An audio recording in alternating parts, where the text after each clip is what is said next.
الذي لم يلد ولم يولد ولم يكن له كفوا أحد. أشهد أن لا إله إلا الله وحده لا شريك له وأشهد أن محمدا عبده ورسوله. اللهم صل وسلم وبارك على سيدنا محمد وعلى آله وصحبه أجمعين. اللهم أنت ربي لا إله إلا أنت خلقتني وأنا عبدك وأنا على عهدك ووعدك ما استطعت. أعوذ بك من شر ما صنعت. أبوء لك بنعمتك علي وأبوء بذنبي فاغفر لي يا الله فاغفر لي فإنه لا يغفر الذنوب إلا أنت. سبحانك لا علم لنا إلا ما علمتنا إنك أنت العليم الحكيم. رب اشرح لي صدري ويسر لي أمري واحلل عقدة من لساني يفقهوا قولي. اللهم انفعنا بما علمتنا وعلمنا ما ينفعنا وزدنا علما وارزقنا فهما. اللهم بلغنا اللهم بارك لنا في شعبان وبلغنا رمضان. اللهم سلمنا لرمضان وسلم رمضان لنا وتسلمه منا متقبلا. Taqabbalallahu minna minkum taqabbal ya karim. Alhamdulillah, dengan izin Allah Subhanahu wa taala, Dia mengizinkan kita untuk berkumpul di majelis menggunakan platform teknologi yang mana kita dapat mengambil manfaat dari nikmat yang Allah berikan kepada kita. Di satu pihak ada ingin yang menghancurkan kita dengan teknologi, tapi Allah berikan kepada kita kebersihan hati, ya, kecerdasan emosional, yakni iman menuntun kita untuk menggunakan teknologi ini kepada jalan yang benar sebagai wasilah, ya, wasilah untuk mendapatkan ilmu. Alhamdulillah, semoga Allah terus memelihara iman kita sehingga dengan iman tersebut hidup kita menjadi lurus, niat kita juga menjadi lurus, amalan kita tidak bengkang-bengkok, dan pastinya ilmu yang kita dapat kita harapkan memberikan pertambahan kebaikan. Makin bertambah ilmu, makin bertambah baiklah diri kita daripada semalam. Hari demi hari hari demi hari merupakan hari-hari yang baik bagi kita untuk bertemu dengan Allah yang Maha Baik dalam kondisi yang lebih baik dan menjadi khaira ummah dengan Al-Quran yang kita baca, pahami, amalkan, sampaikan, dan menjadi sesuatu yang hidup dalam diri kita, maka semoga kita menjadi orang-orang yang dimuliakan oleh Allah dengan kalam sucinya dan dengan wasiat yang Nabi tinggalkan kepada kita, yakni Al-Quranul Karim. Baik, kita akan masuk kepada surat Taubah ya Liza, ayat 50 ya. Iya Ustazah, betul. Surat Taubah, orang munafik selalu mengabaikan orang mukmin. Orang munafik selalu mengabaikan orang mukmin. Mengabaikan.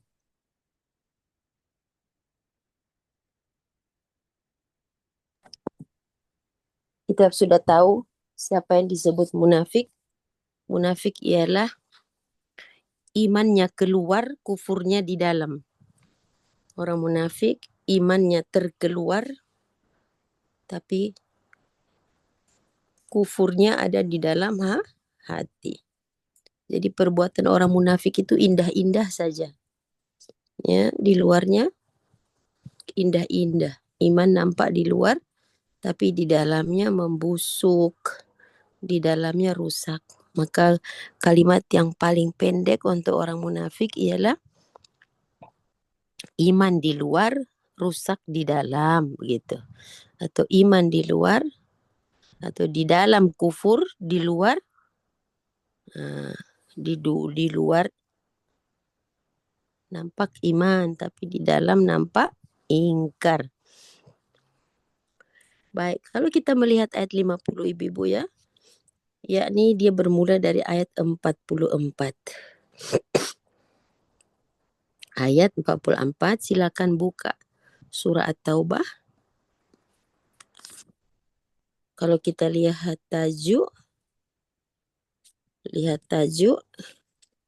tajuknya ialah di atas ayat 44 ada tajuk, yakni hanya orang munafik yang tidak mau ikut berperang. Kenapa mereka tidak mau berperang? Takut mati. Kenapa orang munafik tidak mau berperang? Takut kalah, takut susah. Jadi kalau mereka ikut perang bersama Rasulullah SAW, Allah kata, tidaklah wa ma zadukum illa khabala. Mereka kalau ikut pun tak guna, lagi menambahkan khabala, kerosakan. Baik tak payah ikut.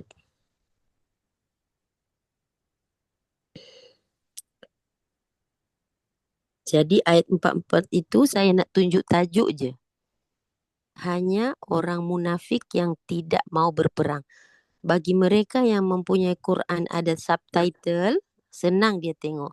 Bagi mereka yang tidak mempunyai subtitle dalam Quran, dia tak nampaklah tajuk tu. Sebab itu saya beritahu start ayat 44 sampai ayat 57. 57 itu talking about orang munafik yang minta excuse untuk tidak ikut perang. Jadi di hatinya ada satu goncangan. Kalah ke menang. Kalau ikut perang ni kalah ke menang. Muhammad dan tentera ni kuat ke lemah. Entah-entah kita mati kat sana tak balik rumah. Itulah peperangan yang terjadi dalam jiwa orang munafik sebelum mereka berjihad di medan perang. Ibu-ibu, sebelum mereka berperang dengan musuh, mereka sudah berperang dengan diri sendiri. Itu yang ulama kata di luar nampak hebat imannya, di dalam runtuh, habis imannya, kacau bilau. Jadi orang munafik adalah orang yang sedang berperang dengan dirinya sendiri. Ya, okey.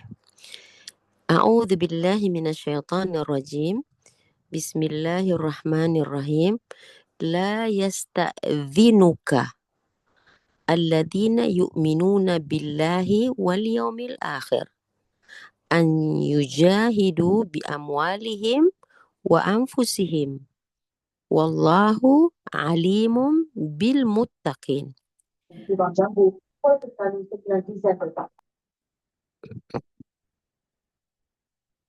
Ibu-ibu, ayat 44 dan ayat 45 Allah sedang menerangkan dua figur manusia, ya, dua sosok manusia yang berbeda.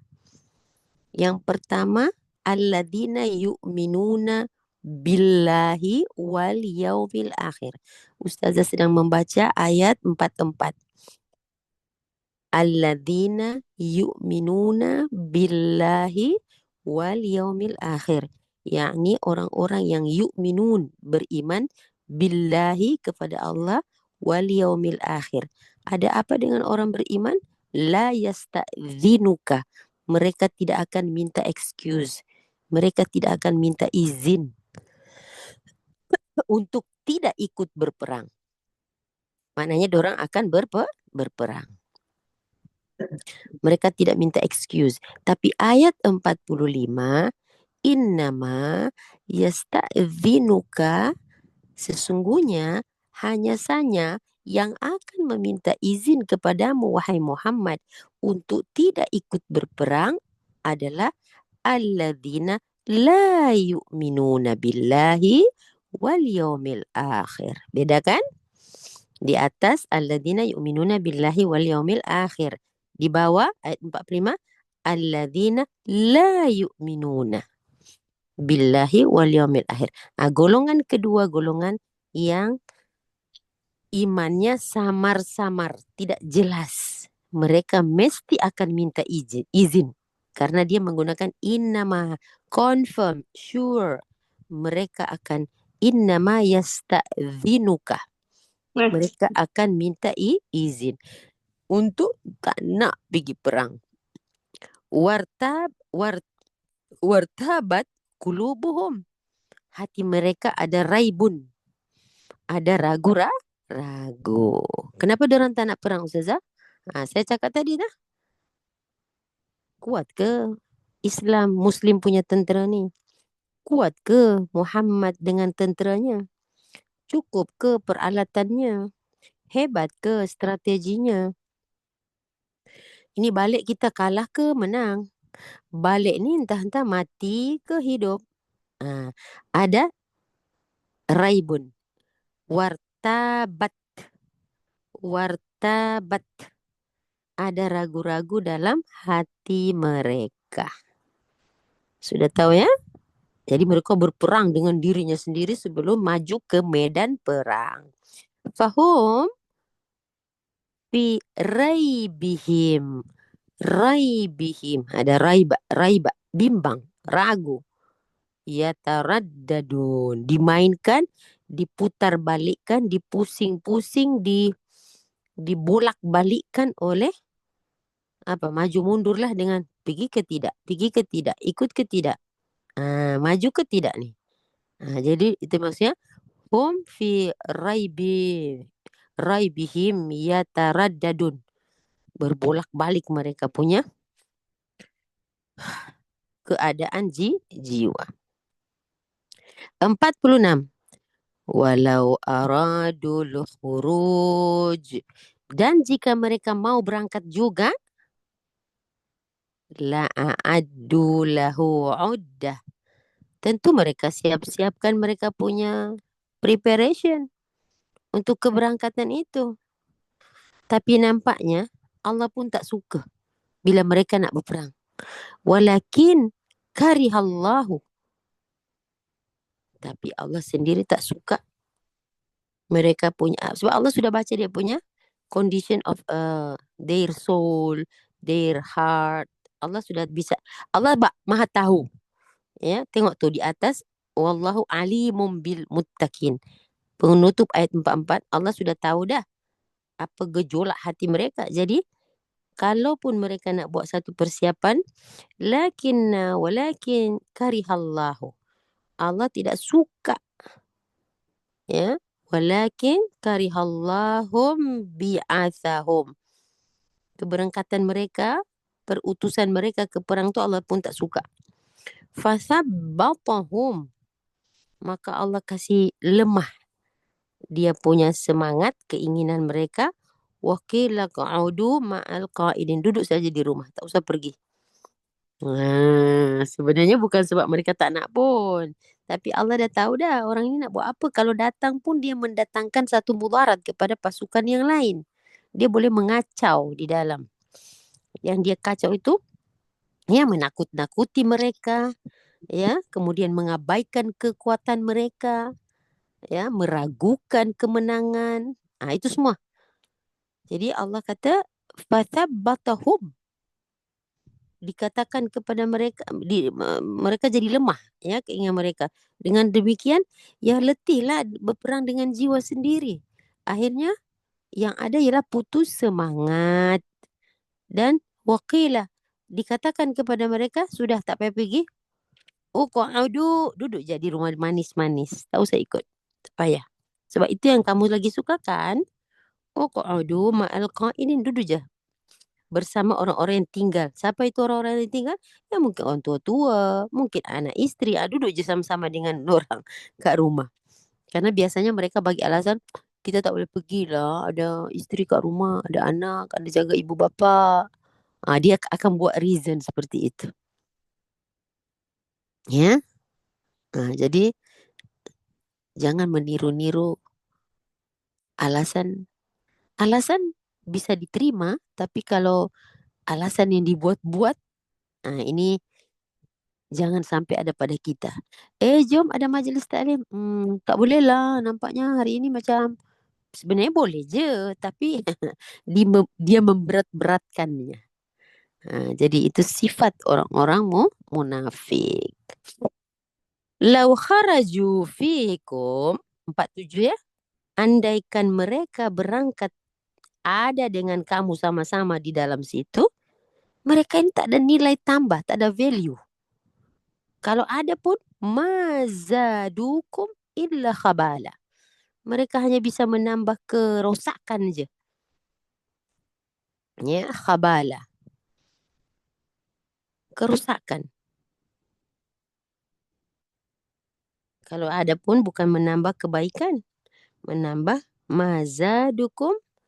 Jadi Nabi Muhammad dan orang-orang sallallahu alaihi wasallam, orang Muslim tak payah kecewa, ya. Tak payah ikut. Tadinya 700, dah potong-potong-potong. Tadinya 1000, dah potong-potong jadi 700, jadi 300. Tak jadilah. Pergi. Hmm. Wala awda'u khilalakum. Dan tentu mereka akan bergegas-gegas, selain dari kerusakan belaka, mereka akan bergegas masuk ke celah-celah barisanmu. Dan mereka punya tugas satu je, yaitu yabghunakumul fitnah. Dia akan menyebarkan kekacauan lagi, menimbulkan fitnah. Wa fikum samma'una lahum. Nanti tentera Muslim akan terpengaruh dengan kondisi mereka. Misalnya Muhammad terluka, Muhammad telah terbunuh. Dia akan musuh menyerang dari sini. Dia akan buat khabala, satu kekacauan yang merunsingkan sehingga mengecutkan semangat orang atau tentara Muslim.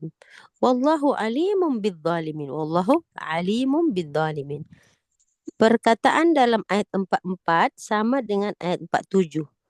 Dalam hal ini Allah menampilkan sifatnya alim. Alim. Allah tahu isi hati orang muttaqin, Allah tahu isi hati orang munafik. Laqadib taghawul fitnata min qabl. Kamu lupa?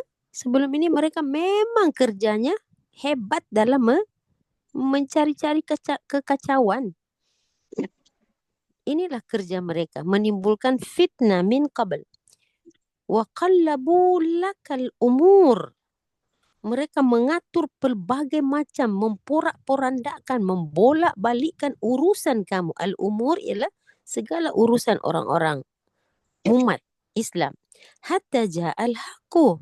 Sehingga datanglah kebenaran, yakni pertolongan Allah. Wa zahara amrullahi wa hum karihun. Akhirnya Allah nampakkan kebusukan mereka dan akhirnya dikalahkanlah mereka dan akhirnya mereka tidak suka pada keadaan seperti itu. Wa minhum, di antara mereka ada yang selalu buat slogan. Apa kata mereka? Wa minhum ma yaqulu i'dhan li, izinkanlah saya, i'dhan li wala taftinni, izinkan saya tidak pergi perang. Janganlah buat kita ni macam terpinggir, terisolate. Janganlah pandang serong kepada kami. Itu dia punya slogan supaya mereka meraih simpati, meraih kepercayaan orang Muslim. Alah, Allah kata awas, ingat, ketahuilah. Ala fil fitnati saqatu. Ketahuilah, mereka telah terjerumus dalam fitnah. Nak kata janganlah fitnah saya. Janganlah isolate saya, janganlah buang saya, janganlah pandang serong saya. I'dhan li wala taftinni. Itu dia punya hashtag. Nak bagi mereka cantiklah konon-konon. Tapi Allah kata ketahui, ala fil fitnati saqatu. Dia dah masuk dalam fitnah tu. Wa inna jahannama la muhitatun bil kafirin. Tak ada balasan kepada mereka, tak ada punishment, tak ada habuan kepada mereka. Imbuhan mereka semuanya adalah neraka saja. Orang macam ni tak ada tempat lain. Jadi Bibu, ini cerita perang Tabuk ya Bibu dengan Rom ya. Perang Tabuk dengan Rom yang mana mereka macam-macam diorang punya dalih ya. Ya, beberapa alasan yang tidak mau pergi-pergi. Oh, takutlah, tergoda. Adalah tergoda dengan perempuan-perempuan Rom nanti. Adalah nanti ibu bapa kami di rumah tak ada siapa jaga, anak-anak kami, keluarga, macam-macam. Ya, akhirnya Allah turunkan ayat ini sebenarnya semua ini hanya satu alasan. Allah buka rahasia mereka dan sebenarnya keengganan mereka pergi berperang karena raib, lemah iman, ragu-ragu. Dan itu sebenarnya sudah jadi fitnah. Oke, masuk ayat 50. In tusibka hasanatun tasu'hum.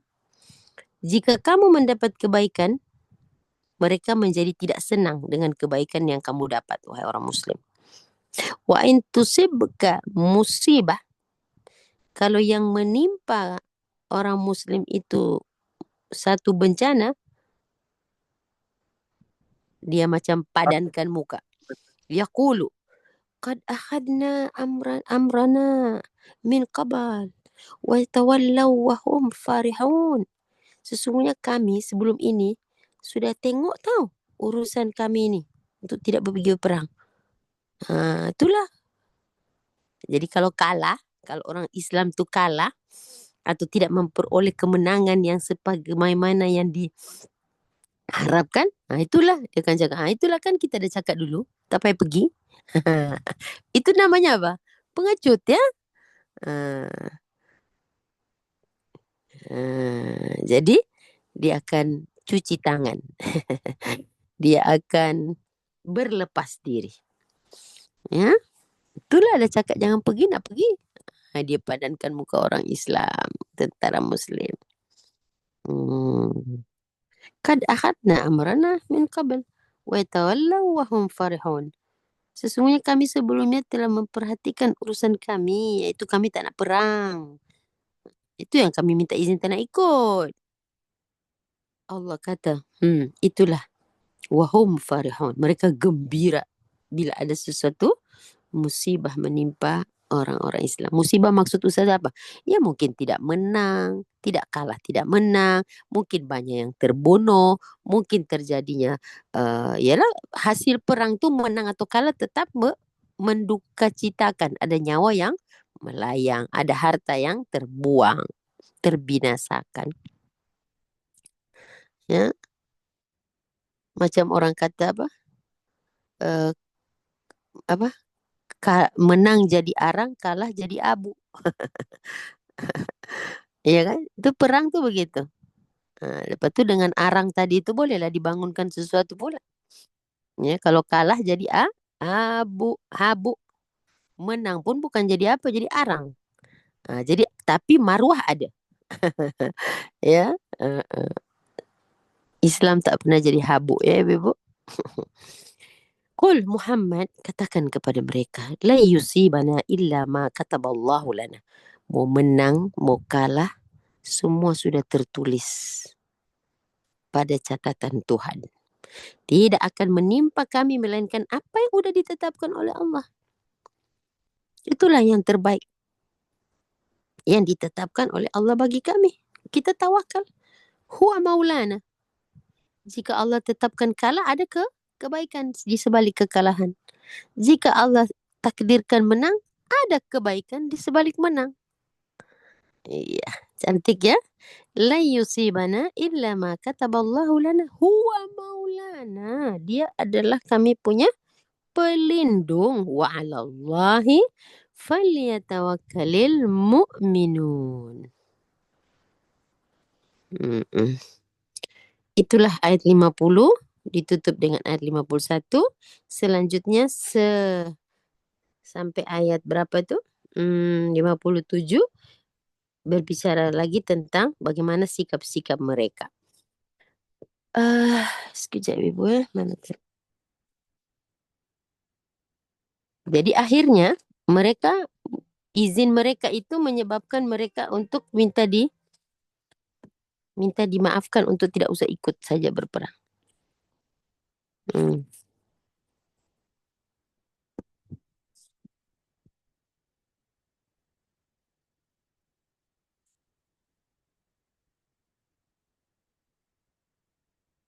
Kita masuk surah Ali Imran 167 168. Ali Imran 167 168.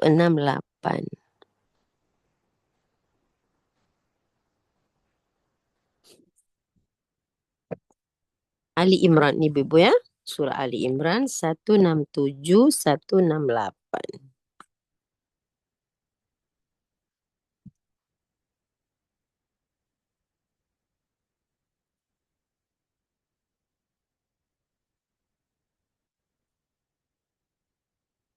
Ayat 167 168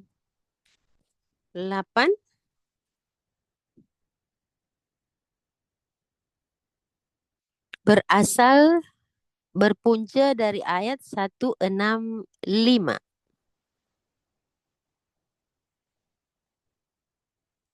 Ada tak Liza punya Quran? Tajuknya apa?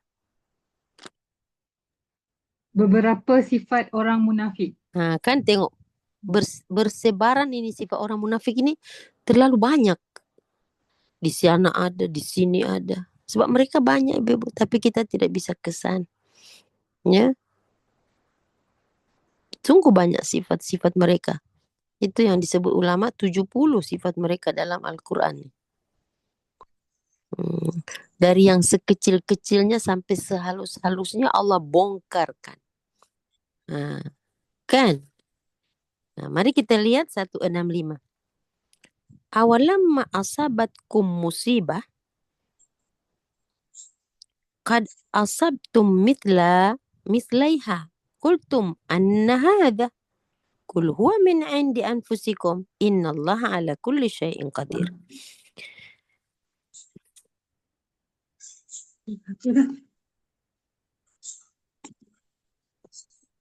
Ibu-ibu, ini berkenaan dengan satu kondisi tentang macam nak buat postmortem dekat Badar menang, Uhud kalah kan. Dia sedang buat satu postmortem ya untuk menghindari perang-perang yang akan berlaku, maka dia jadikan pattern Badar dengan Uhud. Awalamma asabathum musibatun, dan mengapa ketika kamu ditimpa musibah pada peperangan Uhud padahal kamu telah menimpakan kekalahan 2 kali kepada musuh-musuhmu, iaitu pada Badar, kamu berkata anna hadha, macam mana boleh jadi macam ni? Di Badar menang, di Uhud kalah. Macam mana boleh jadi macam ni? Macam tu, anna hadha. Kalau menang ya pasti menang. Kenapa kali ini kalah pula? Kul Muhammad, katakan kepada mereka, kalau kalah, huwa min indi anfusikum, itu salah kamu. Kalau kamu kalah, itu salah kamu. Allah tidak akan mengalahkan Islamnya. Allah akan sentiasa membantu Nabi dan umat Islamnya. Tapi kenapa kalah? Ibu-ibu tahu kan kenapa Uhud kalah? Allah sudah jawab. Katakan, kekalahan itu huwa min di anfusikum. Kekalahan itu, dari mana datang kekalahan itu? Kamu salah, tak dengar cakap Nabi. Gitu. Salah strategi. Nabi kata ke kanan, kamu ke kiri. Nabi kata tunggu atas, kamu turun bawah. Liza, boleh faham tu? Boleh faham ya? Jadi gini, mungkin pertanyaan, anna hadha. Anna hadha. Macam mana boleh kalah? Nabi ni patutnya menang. Orang Islam ni sentiasa bermaulakan Allah, patut menang. Kenapa kalah pula? Allah kata, kul, katakan kepada mereka, kekalahan itu min indi anfusikum. Baca Liza, terjemahannya apa? Min indi anfusikum. Kekalahan itu 165. Ya. Katakan wahai Muhammad, ia datang daripada kesalahan kamu sendiri. Tengok Melanggar itu, perintah. tengok tu dia punya soalan anna hadha. Macam mana, bukan kaifa hadha. Anna hadha itu maksudnya ada rasul, ada orang mukmin, orang muslim menang di Badar, kenapa kalah? Jadi macam memperlekehkan. Jadi patutnya tak boleh kalah. Sedangkan dulu kamu sedikit kamu menang. Macam mana sekarang kamu kalah? Anna hadha. Ibu-ibu bertanya dengan anna berbeda dengan menggunakan kaifa. Sepatutnya perkataan yang ada di situ kaifa. Macam mana kalah tu? Macam mana kaifa hadha? Macam mana boleh jadi macam ni? Tapi dia tidak guna kaifa sebab perkara itu uh, menunjukkan satu kemustahilan. Contoh, Nabi Zakaria sudah tua. Maryam tiada siapa menyentuhnya. Anna li gulam. Macam mana aku dah tua ini boleh jadi ada anak? Kata Nabi Zakaria. Maryam pula berkata, Anna li walad. Anna li gulam. Macam mana saya bisa ada anak sedangkan saya ini tidak pernah disentuh? Benda-benda yang mustahil, dia tidak akan gunakan kaifa. Ibu-ibu ada belajar bahasa Arab ya? Kaifa artinya apa? Kaifa artinya bagaimana, how. Tapi kenapa Quran tidak menggunakan how di sini dengan menggunakan kaifa, tapi dia guna anna? Iya, sebab soalan itu mustahil. Kan mustahil orang tak kahwin ada anak. So dia tidak akan guna kaifa, dia akan guna anna.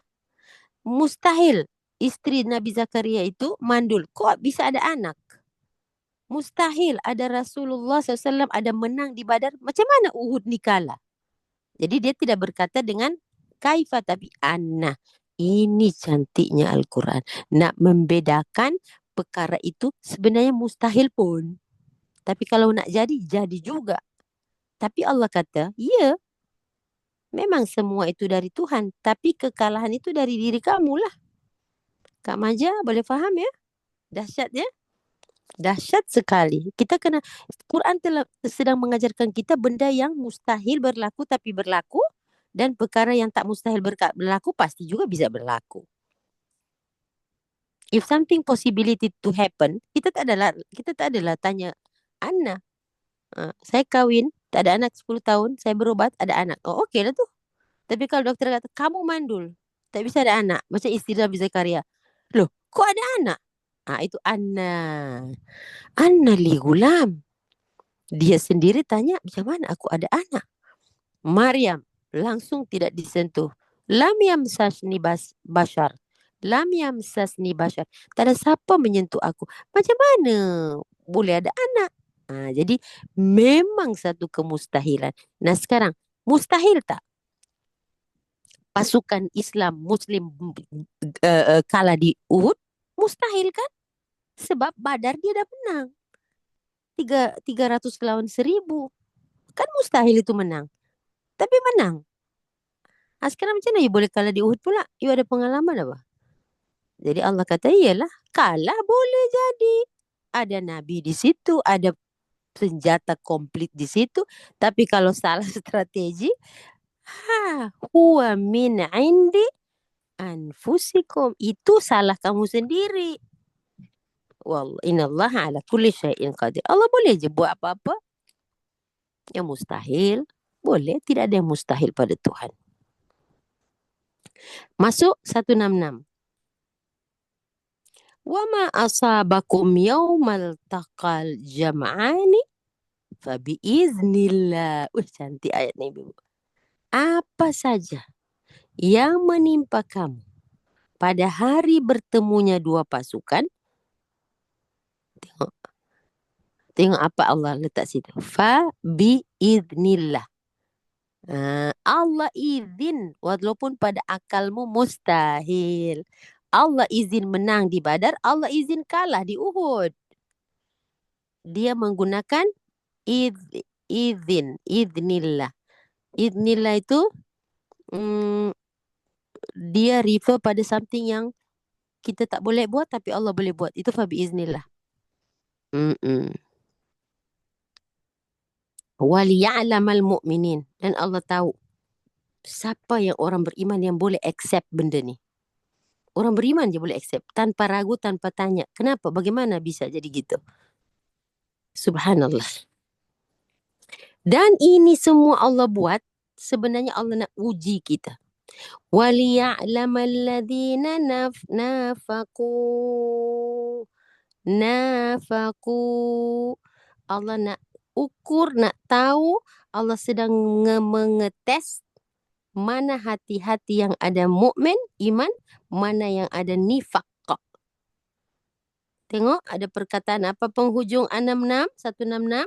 Waliya'lamal mu'minin waliya'lamal ladzina nafaqu. Ada dua manusia yang Allah nak test di sini. Satu, orang yang ada iman dipanggil al-mu'min. Satu, orang yang nafaqu. Nafaqu, orang munafik. Kenapa dia tak sebut waliya'lamal ladzina munafiqun? Sebab ada chance boleh jadi dia belum jadi munafik tulen. Dia belum jadi munafik tulen. Dia masih ada chance untuk bisa taubat atau berubah. Nafaqu. Waliya'lamal ladzina nafaqu. Wa qila lahum ta'alau. Kepada mereka dikatakan, mai sini. Ta'alau qatilu fi sabilillah. Mari sini. Berperang di jalan Allah. Awidfa'u. Atau pertahankan saja dirimu. Mana yang kamu nak? Kamu nak bertahan kat situ? Selama aja tak ada orang usik kamu. Atau kamu nak pergi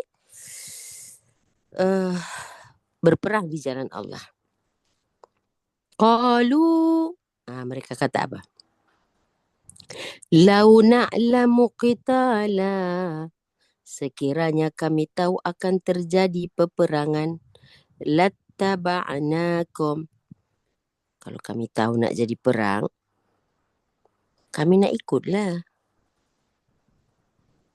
Ibu-ibu, ucapan ini ditujukan kepada Rasulullah dan sahabat-sahabat Rasulullah. Sebagai ejekan. Kalau kita tahu, kita ikutlah kamu. Kita tahu apa? Tahu menang. Masalahnya kita tak tahu you menang ke kalah, kita nak ikut. Pada you, kita mati syahid. Pada kita, kita mati konyol. Jadi tidak satu fikrah. Tidak satu pemikiran. Tidak satu vision dan mission. Sebab kami tak nak mati dulu. Entah istilahmu apa. Pahlawan yang dikenang. Fi sabilillah. Mati syahid. Kami tak inginkan itu. Kami nak hidup dulu.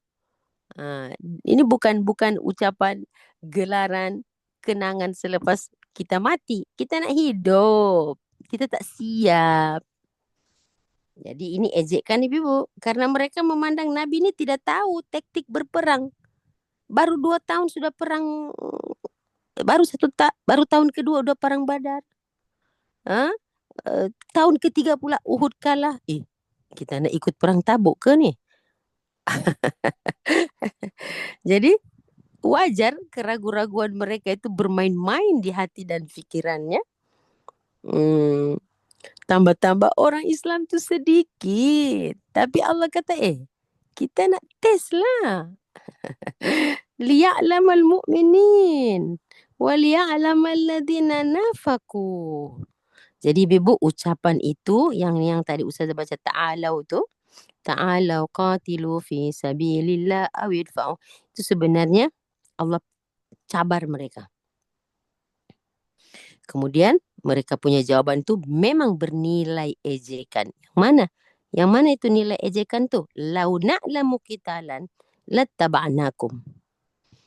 Ini highlight situ ejekan kepada Rasulullah. Sebenarnya ucapan ini mereka sebut untuk mengelakkan dirinya sendiri. Ya. Dia nak defend lah. Ya.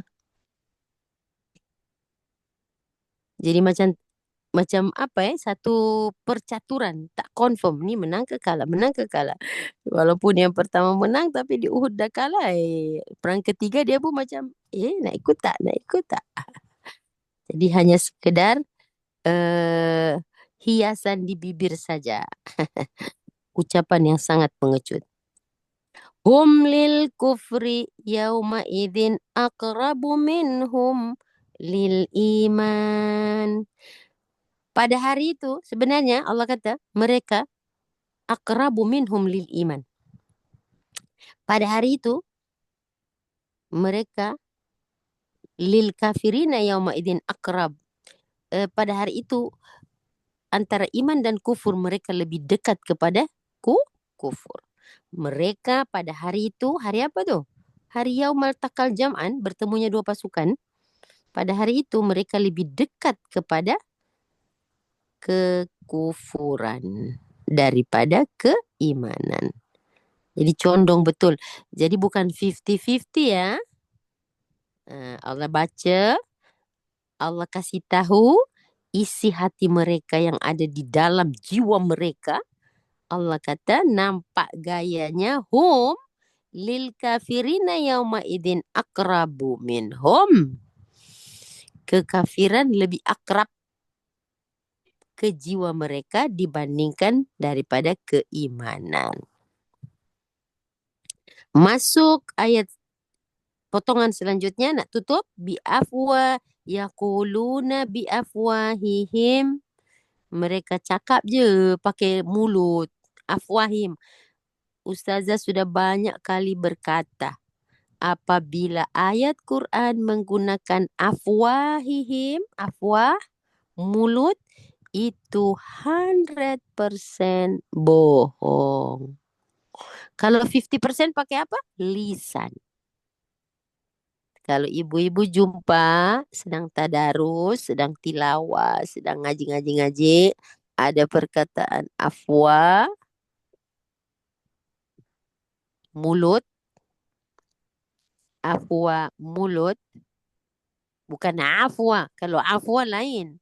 Ini a. Semua perkataan afwahihim di dalam Quran menunjukkan ucapan yang 100% bohong. Yaquluna biafwahihim ma laisa fi qulubihim. Mereka mengatakan dengan mulutnya je, ikut suka mulut. Apa yang tidak terkandung dalam hatinya. Menunjukkan ucapan di luar berbeda dengan di dalam. Sebab itu Yasin berkata, al-yawma nakhtimu ala afwahihim. Pada hari kiamat nanti kami kunci mati. Kami seal mulut-mulut. Kami tak nak dengar keterangan dari mulut-mulut ni. Bohong. Jika perkataan keluar dari mulut, 100% bohong. Itu Quran punya style. Kalau tidak bohong, kalau ada kebenaran Ustazah, dia tidak gunakan afwa, dia guna lisan. Lisan. Contoh kita doa bagaimana itu Nabi Musa punya doa, Rabbi syrah li sadri wa yassir li amri wahlul uqdatam min lisan. Nah, bila ada kata lisan, maksudnya you can accept 50% right. Walaupun tidak 100% benar, adalah sedikit kebenarannya. Bila ada statement yang pakai lisan. Uzair anak Tuhan. Isa bin Maryam anak Tuhan, kata orang-orang Nasara. Wa qalatil Yahud Uzair ibn Allah. Dalam surah At-Taubah ayat 30 tu kan.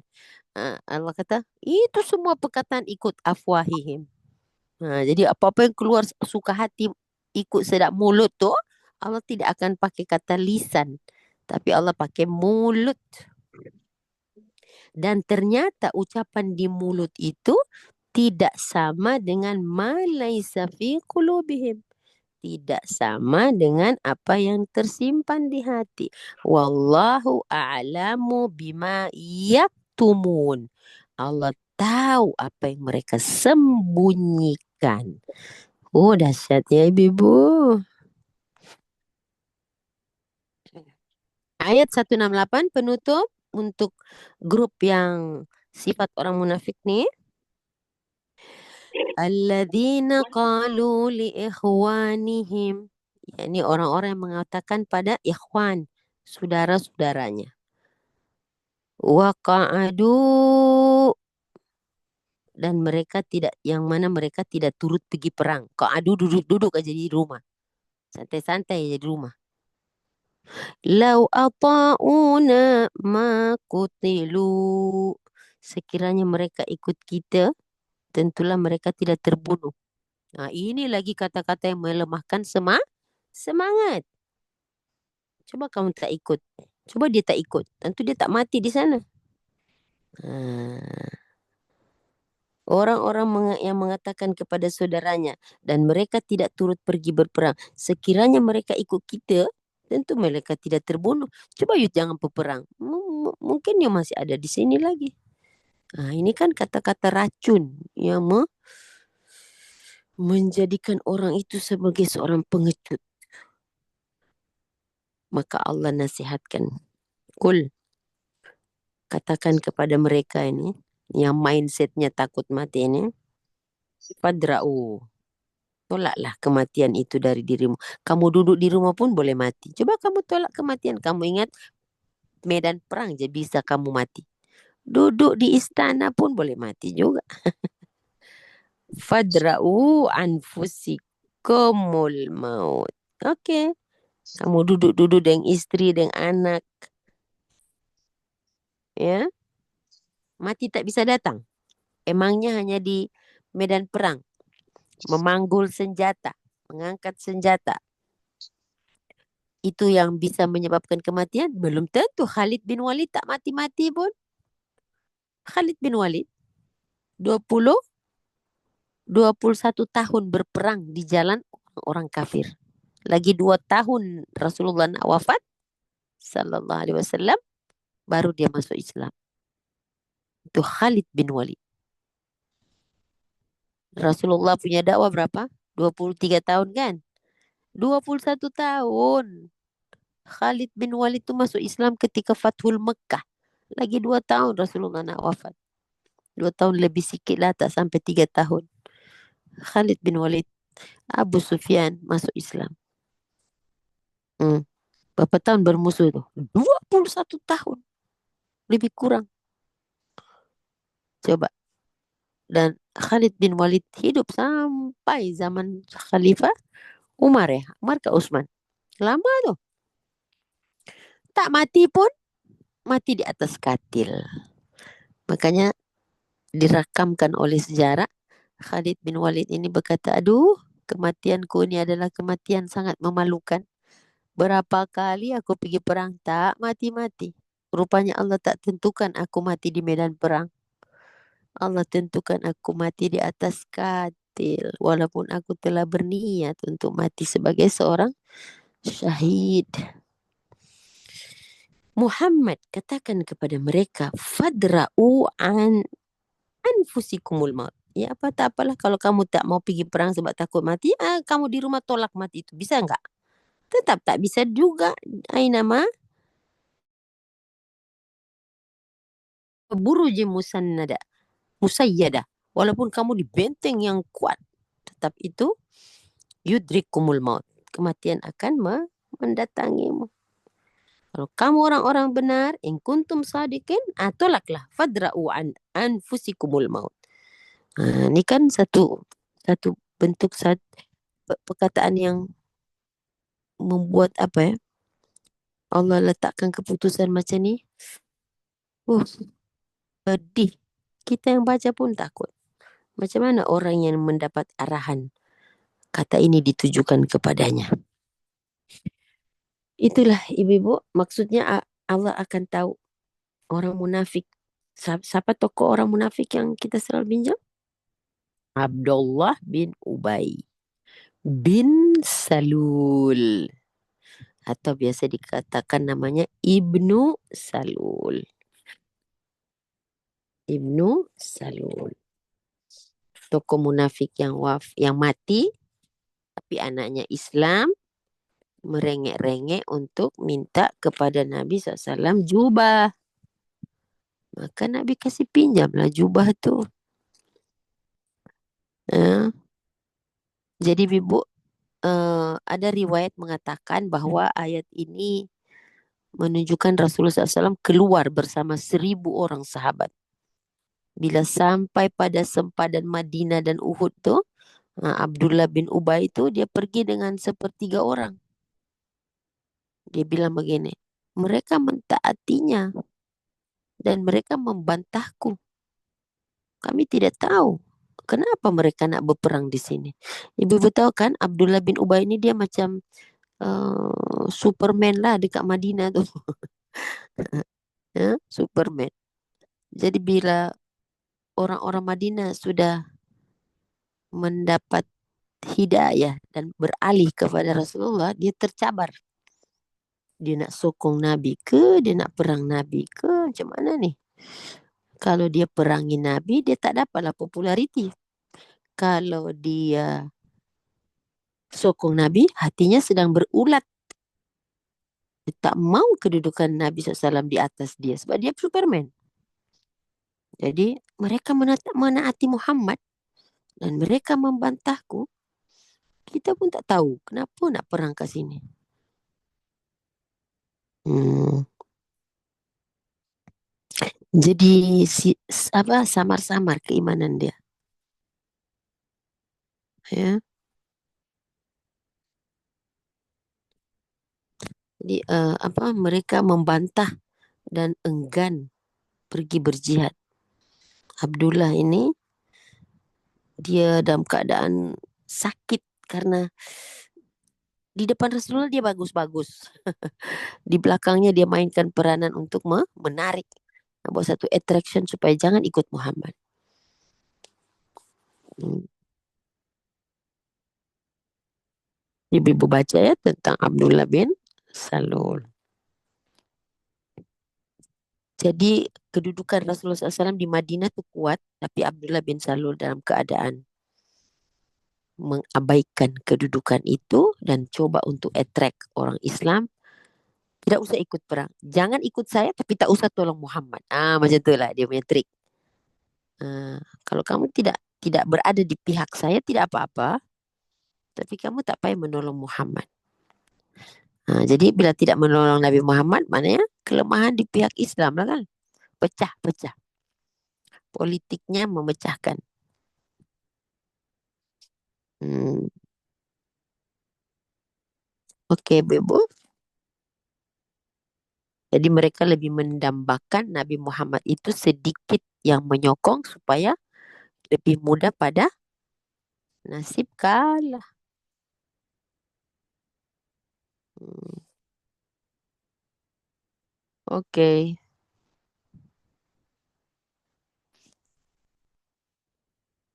Jadi kita pergi kepada ayat 78 surah An-Nisa. An-Nisa.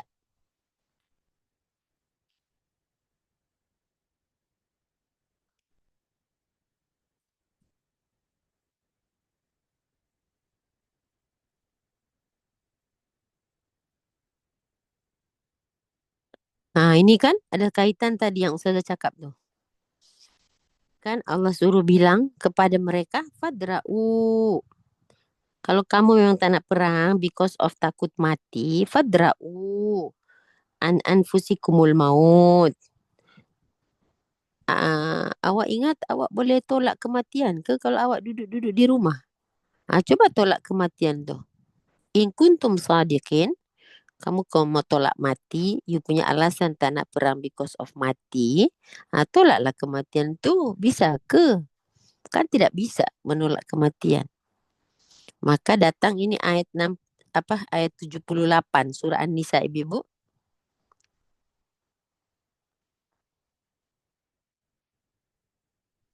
Ainama takunu yudrikumul maut. Okey, Kak Manja tolong baca translation. Aina ma takunu. Di mana jua kamu berada, kematian akan mendapatkan kamu. Jadi bukan di medan perang. Tak usahlah bagi alasan tak nak ikut sebab ada isteri di rumah. Sebenarnya Allah tahu.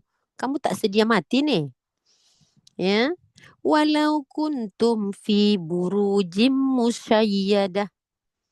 Sekalipun kamu berada dalam benteng-benteng yang tinggi lagi kukuh. Ah. Okay, jadi boleh tulis di tempat fadra'u tadi tu. Tulis itu Nisa 78. Jadi Allah seolah-olah mengejek mereka dengan mindset yang mereka ada. Sampai perang nanti mati. Tak perang pun bisa mati. Aina mata kuno yudrikumul maut.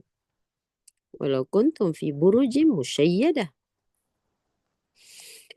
Okey, wa in tusibhum hasanatun yaqulu hadhihi min indillah. Mereka beroleh kebaikan, yakni kemewahan hidup. Mereka berkata, ini adalah dari sisi Allah. Wa in tusibhum sayyi'ah yaqulu hadhihi min indik.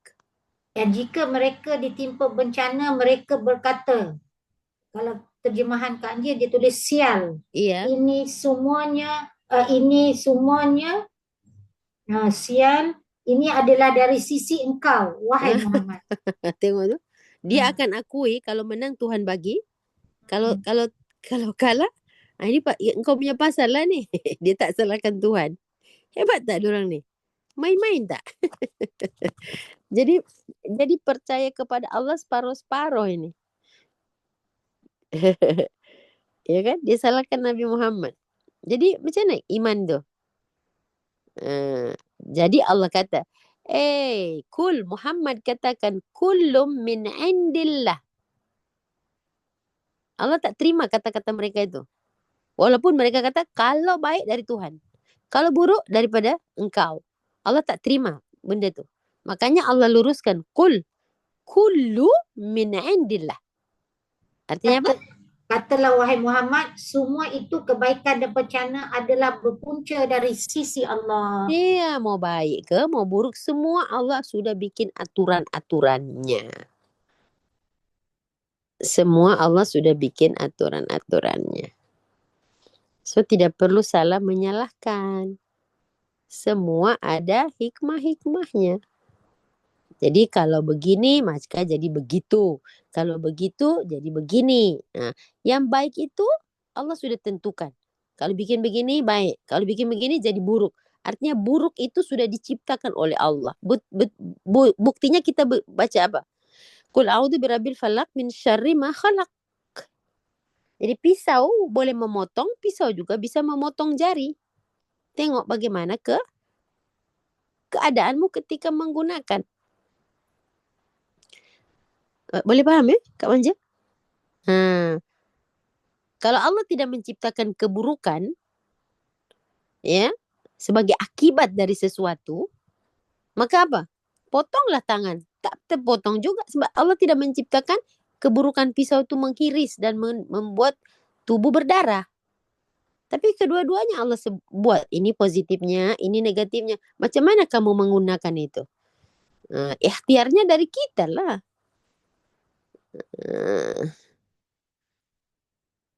Fama li haula'il qaumi la yakaduna yafqahuna haditha. Artinya apa? Mengapa kaum itu hampir-hampir tidak memahami perkataan, yakni nasihat dan pengajaran walaupun sedikit pun. Jadi Allah ni suruh kita ini jadi orang yang smart. Tengok ayat yang diletak di sini yafqahuna. Bukan yafhamuna. Yafqahuna. Faqih. Allah suruh kita jadi orang yang faqih. Bila Allah suruh kita menjadi orang faqih, Allah suruh kita ambil apa? Hikmah. Kalau Allah gunakan di situ kata yafhamun, maknanya Allah cuma suruh ambil kita tahu ilmu. Tapi kalau disebut faqih, yafqahuna, Tak cukup ilmu yang kamu punya. Kamu mesti mencari hikmah di sebalik kejadian tuh. Kalah apa hikmahnya? Menang apa hikmahnya? Kalah apa untungnya? Menang apa ruginya? Menang apa rugi? Saya rasa kalau menang tak rugi Ustazah. Ada menang yang merugikan. Kamu sombong dengan kemenangan itu. Kan rugi bila Allah bagi nikmat menang. Betul tak Kanja? Menang tapi sombong. Rugi tak menang tuh? Betul Ustazah. Ya rugi pada kita lah. Sehat tapi kufur nikmat. Sakit tapi syukur. Jadi yang baik itu ada hikmah, yang buruk ada hikmah. Makanya Allah guna kata yafqahun di situ. Jadi bukan sekadar tahu tapi kenal. Beda tak tahu dan kenal? Kak Maja cakap, Ustazah tahu tak si Ustazah tahu tak Aliza? Tahu? Ah. Ustazah tahu Aliza yang buka Zoom, yang tutup Zoom. Ustazah kenal tak dia? Saya tak berapa kenal, tapi saya tahu dia. Kan beda. Kalau saya kenal Alisa, saya tahu dia tinggal di mana, anaknya berapa, kerjanya apa. Itu kenal. Saya ada pengetahuan tentang dia itu dengan dipanggil ma'rifah. Saya cuma tahu dia je. Saya tahu dia, nama dia Alisa, dia selalu buka Zoom, dia selalu tutup Zoom, dia gini dan gitu. Dah, anaknya berapa? Tak tahu? Oh, maknanya you tak kenal dia lah. Iya, saya tak kenal. Jadi tahu berbeda dengan kenal. Hebat ya. Masya Allah. Jadi Allah menggunakan di sini lebih tinggi dari tahu, lebih tinggi dari kenal. Bila lebih tinggi dari tahu, lebih tinggi dari kenal, itu sudah menuju satu apa yang disebut hikmah. You bukan hanya ada ilmu, you ada irfan, tapi you ada hikmah. Hikmah itu apa? Hikmah itu sesuatu bisa mengendalikan. Sesuatu yang bisa tahu kata mengendalikan ke Anja. Contoh, kereta aksiden. Hati geram kan? Pikiran kata, macam mana aku boleh aksiden? Aku hati-hati di sini. Dia tuh langgar aku. Ketika itu ilmu apa bisa menyelesaikan masalah antum? Tak ada lah. Ilmu apa yang nak selesaikan? Yang bisa menyelesaikan itu ialah hikmah. Hikmah aja. Saya dah berhati-hati. Saya tidak laju. Kok saya dilanggar? Ilmu apa itu? Ilmu matematik tak boleh selesaikan. Ilmu fizik tak boleh selesaikan. Ilmu apa? Jadi ketika itu ilmu ma'rifah, ilmu kenal Tuhan. Ya kan? Jadi akhirnya kita tak tahu nak ambil apa cerita dia. Hikmah sajalah. Itu Allah suruh kita faqih. Jadi mau kalah, mau menang. Semuanya serba baik. Kalau kita kenal Allah yang maha baik. Semuanya bisa jadi baik. Ya, semua bisa jadi baik. Kata apa orang-orang ahli hikmah, dia kata apa? Apa dia kata hari itu saya baca tuh. Orang beriman itu dia punya mindset kalau Allah sudah tetapkan sesuatu padamu, itu yang terbaik. Kalau Allah sudah tetapkan sesuatu padamu, jalani saja. Sebab itu yang terbaik. Kalau Allah tunda sesuatu, tak jadi benda tu. Kalau Allah tunda, pasti menjadi semakin baik. Tunda kemenangan, pasti menjadi semakin baik. Kalau Allah gantikan sesuatu, itulah yang lebih baik. Begitu. Jadi sangka baik itu tidak pernah merugikan. Walaupun salah. Ada tak ibu pernah dalam hidup ini tersalah bersangka baik?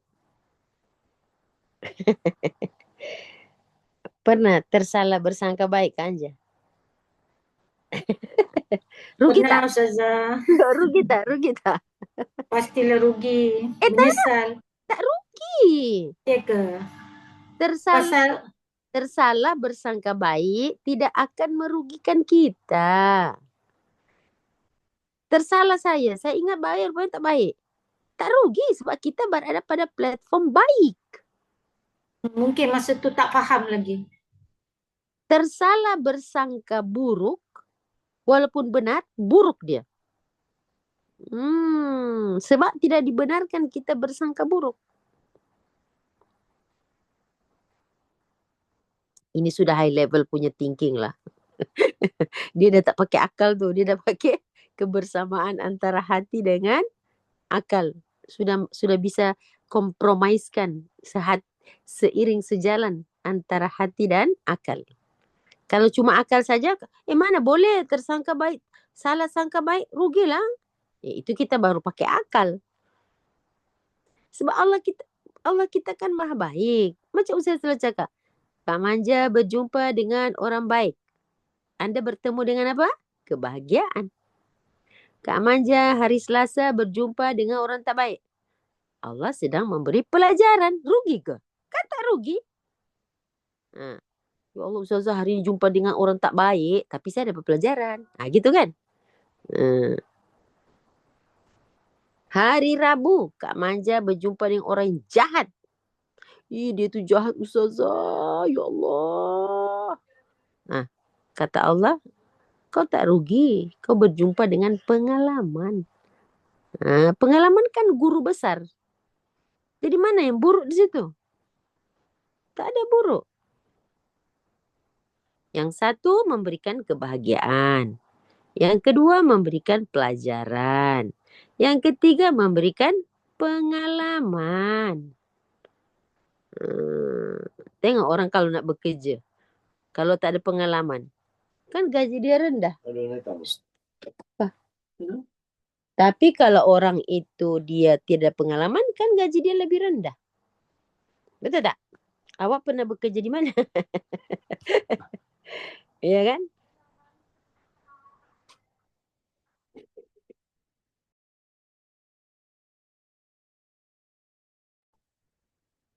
Okey tak Liza? Okey. Boleh faham tu? So mana yang buruknya?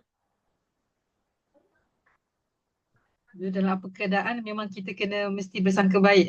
Yalah, itulah saya cakap tersalah sangka buruk pun tak rugi kita. Tak rugi. Allah bagi kita kebahagiaan, Allah berikan kita ke pengalaman dan pelajaran dan Allah berikan kita ke pengalaman. Okey, baca balik. Bertemu dengan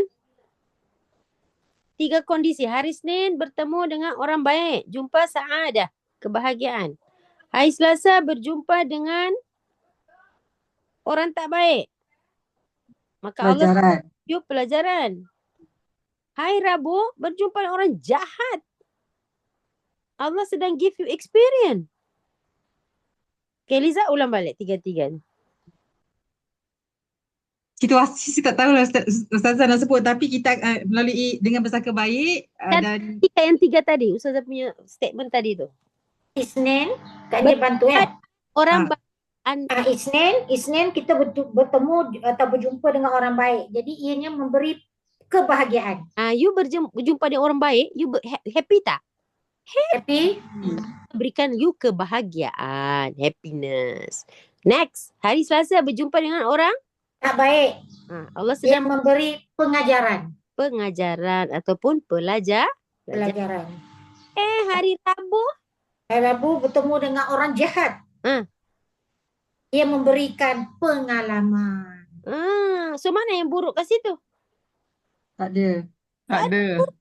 Ustazah, patutlah selalu dicakapkan sentiasalah berhusnuzon. Inilah dianya.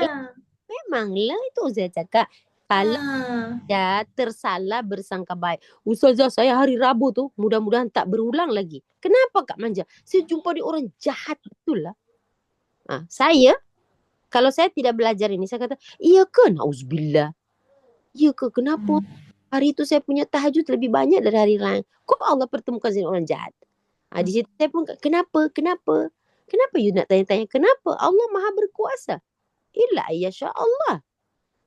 Tapi karena kita orang yang sudah belajar, telah tahu hikmah di sebaliknya, kita sudah doa Allahumma faqihna fid din. Maknanya yang kita lihat adalah apa? Hikmah, hikmah, hikmah. Jadi tersalah bersangka baik, tidak ada rugi.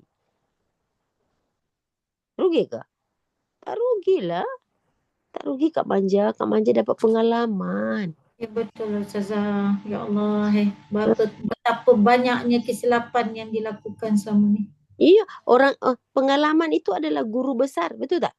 Pengalaman adalah guru besar. Experience is a big teacher. Gitu kata orang putih ya. Ya Liza.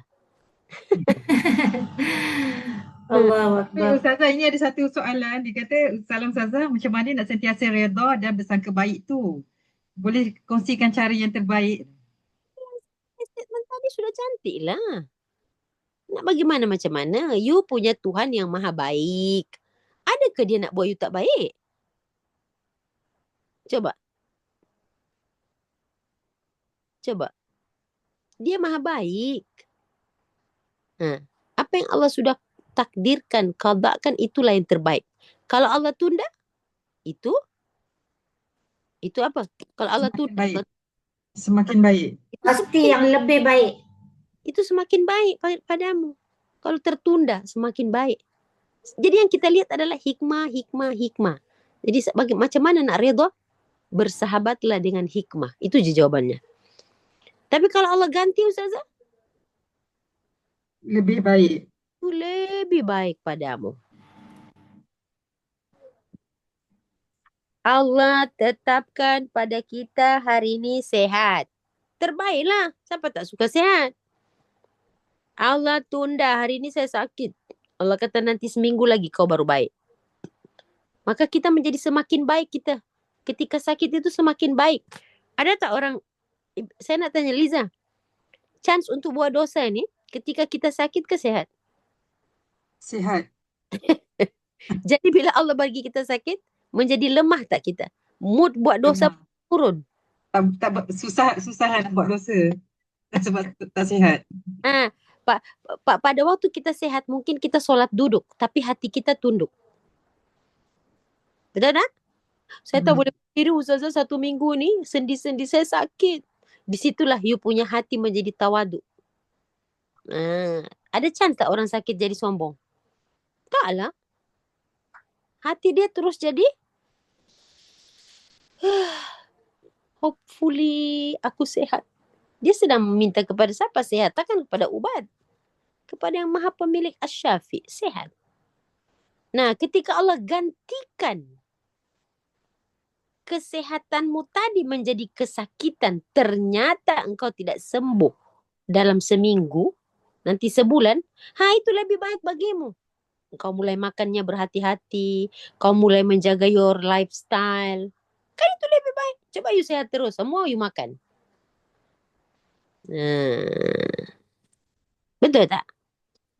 Mungkin satu hari 1 jug air sejuk, ya karena batuk dah beralih ke air suam. Contoh, lifestyle tu berubah. Iya Ibu, subhanallah. Ustazah, boleh nak tanya tak? Tapi sedikit lari daripada apa yang Ustazah cerita tentang baik tak baik ni. Contoh, dia sebelum ini biasa-biasa. Dianya baik. Tak sombong, cakapnya manis. Tetapi bila kemasyhuran, dia berada pada satu tahap, dia dah mula terkenal, mula masyhur. Bahasanya sangat sedikit kasar, pandangannya pada orang menampakkan dia pandang rendah kepada orang lain, dia rasa dia hebat, dia rasa dia sebab dia dah masyhur. Kalau yang begini kita nak katakan atau dalam kategori yang macam mana Ustazah? Daripada apa yang Ustazah beritahu tadi. Kak Manja tengok ni. Okay. Dalam chat tu tengok ni. Jadi kemasyhuran tu nikmat tak? Ha? Cek mana Ustazah? Cek Kem- mana? Ujian. Kemasyhuran itu nikmat kan? Nikmat. Nikmat kan? Nikmat. Nikmat. Siapa yang cakap kemasyhuran itu nikmat? Ujian. Itulah cakap Okey, kemasyhuran kita cakap. Nikmat kita cakap. itu, kalau yang orang tadi itu, maka itu kan Ustazah dah banyak kali cakap. Nikmat itu sudah tukar jadi, siapa Ujian. ingat? Naimah.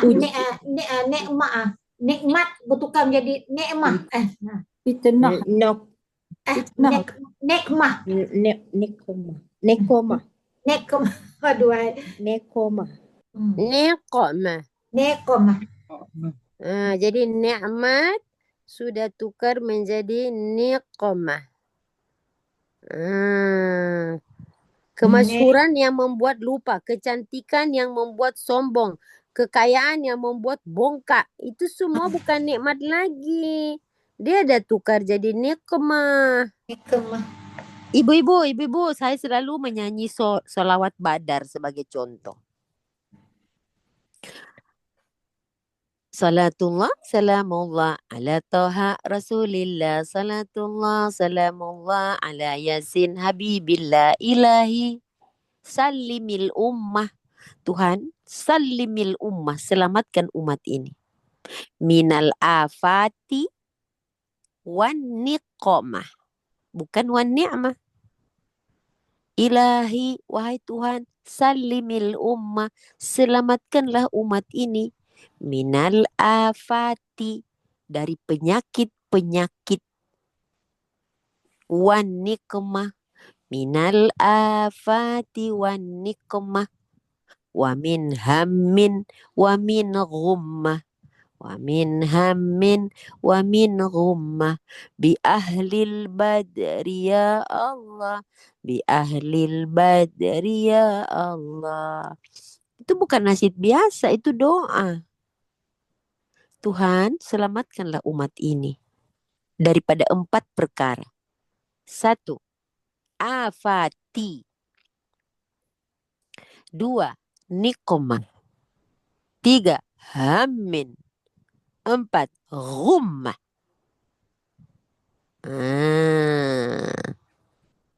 Tolong selamatkanlah umat ini minal afati wan niqmah wa min hammin min ghummah. 4 perkara kita minta Allah selamatkan kita. Kenapa ada bi ahlil badri pula Ustazah? Iya. Ibu-ibu tahu tak ahlil badri itu orang yang sedikit mengalahkan yang banyak? Kalau ibu-ibu semua dalam Zoom ini, termasuk orang yang berperang di Badar, ada chance tak sombong? Terror kita, sikit pun menang. Kita dibantu malaikat tau. Kuda kita 2 ekor, bisa mengalahkan orang yang berkuda tu. Senjata kita, halahai, tak sampai suku. Tapi kita dibantu oleh 3,000, 5,000 malaikat. Kira-kira chance sombong ada ke tak ada? Jawab soalan saya. Ada. That's why apabila Allah menceritakan perang Badar, Allah pakai wa'id. Ingat ketika kamu di Badar, ingat jumlah kamu sikit, ingat ya, supaya chance untuk ujub tu tak ada. Sedikit pasti kalah, tapi tangan Tuhan yang menolong kamu. Wa ma ramaita id ramaita walakin Allah rama. Bukan kamu yang melempar, Allah yang melempar. Bukan kamu yang melontar, Allah yang lontar tu. Kamu nak sombong sombong adalah afati. Penyakit jiwa. Penyakit hati. Sombong. Bongkak. Wan nikmah. Menang adalah nikmat. Tapi kalau kamu sombong, sudah tidak jadi nikmat, sudah jadi nikmah. Something yang make you ujub. Something yang melupakan kekuatan yang Allah beri. Secara logik akal tak bisa terima kan 300 lawan 1,000 menang. Jadi tu bila ibu-ibu baca surah Al-Anfal, itu banyaknya wa'id. Surah Al-Imran cerita tentang Badar, wa'id. Sebab is itu menunjukkan satu perbuatan masa lalu yang Allah bagi satu reminder. Okey, boleh faham? Faham saya. Okey, selesai.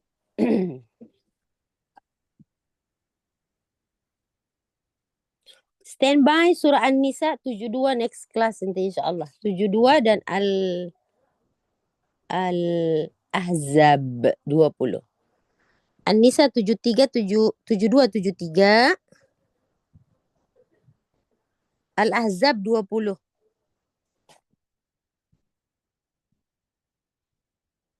Okey.